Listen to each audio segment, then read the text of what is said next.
Yeah, do. Lovely to have you here with us, George. Thank you so much for popping in. We were listening to that wonderful clip of Chameleon and the harmonica player in the video. Is that the harmonica player that actually plays the harmonica in the song? I don't think it is. No! We didn't The harmonica think it player was. is actually quite a famous guy called Judd Lander. Yeah. So actually, I don't know why he didn't get there. It was the 80s. If you didn't look right, you weren't in the video. Right, OK. Because we looked at it and we're like, he doesn't look as though he's playing that. Oh, Here we go, look.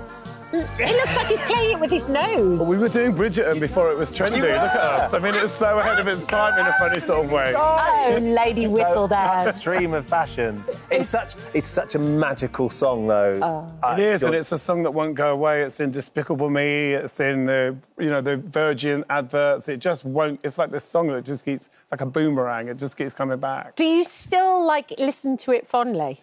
Yeah, I've started doing this thing on my solo tour. I even opened with it one night. Did you? Which is so outrageous, because usually you save it to the end. That'd be the big one, Yeah. I was like, you know what? There's loads of other songs. Let me open with it. And it was quite interesting, because people were rushing in because they didn't want to miss the opening, because obviously people don't do that. But, yeah, it's just a great song. If I couldn't write it now. Why? Well, I don't know if I would.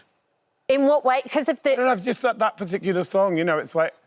Who really knows why a song's so popular? Yeah. I mean, sometimes it's repetition, familiarity, because, really the repetition is the backbone of genius. You hear things over and over and they sort of become part of your DNA, and it's just one of those songs. No one liked the song when I brought it to the band. Really? They always said it was rubbish. Because Because they thought it was too poppy.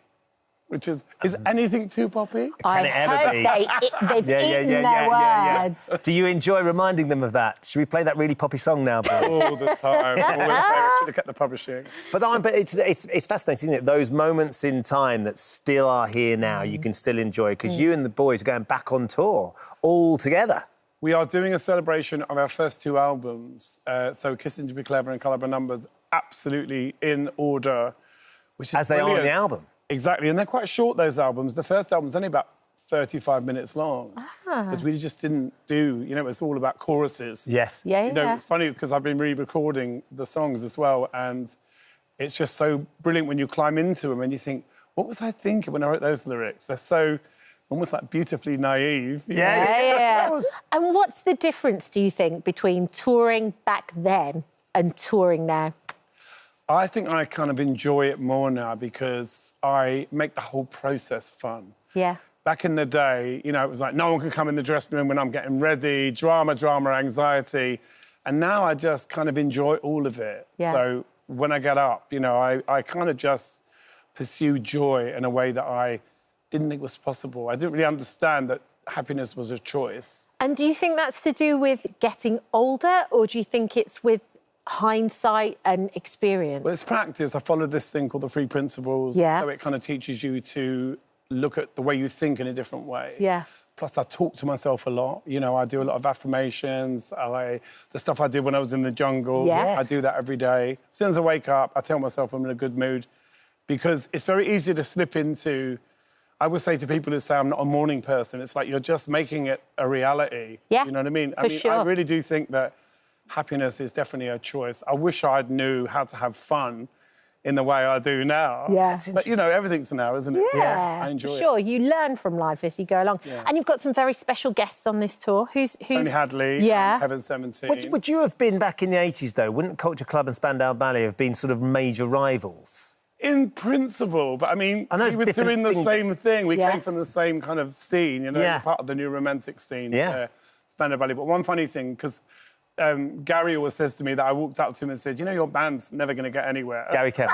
Did you? Yeah. Did you? I said, we're going to be more successful than you. It's just like, there was that kind of childish rivalry. But, nowadays, obviously, I'm able to really appreciate what they were doing. And, it's a different thing. I think it was also such a moment in time, that time. Well, like when Martin came on the show, and he was talking about going to the Blitz, and that the 80s, it was like in colour. It was like seeing the world in Technicolor, and it was just a different time. I remember seeing Spandau Ballet. They came into the squat I was living in, and they were doing a photo shoot in the hallway, and they were in their, their capes and their tartan, and it was like, I remember it so vividly. Yeah. And obviously we all thought we were going to be famous first. Yeah. It was like, I'll never get anywhere. It was so competitive. But his mum used to make their outfits, and she didn't put a zip in the front, so he couldn't ever go to the toilet as well. That was one of the other pains of doing it. My mum used to make a lot of my stuff. Yours too. She became my sort of collaborator. After, at first, kind of being totally against it, then realising, she couldn't stop me, so she encouraged me. So really embraced it. So you've got painting. You're doing an exhibition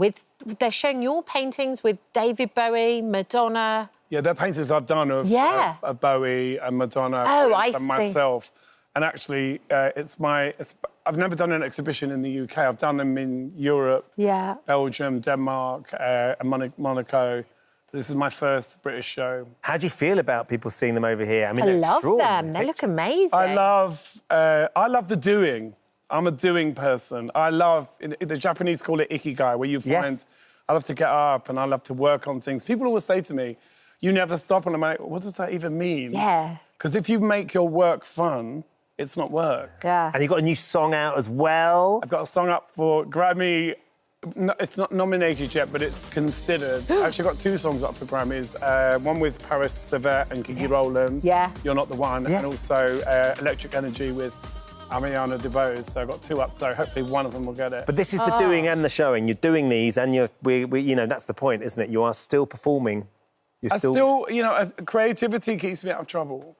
That's the best way. Which is always good. Using my hands and my imagination, it just keeps me out of trouble. Well, long may it continue. Yeah, for sure. We like you your getting UK and Ireland tour, you're going away with Tony Hadley, Heaven 17, and the tickets are on sale. Yeah. Absolutely. And we're sold out in Wales. They love me in Wales. Thank you, Wales. You know what I mean? Thank you for coming today. Lovely you. to meet you. Yeah, thank you for visiting our This Morning YouTube channel. We upload tons of new content every single day. So hit the subscribe button, like all the videos, and don't miss out. We'll see you in the morning.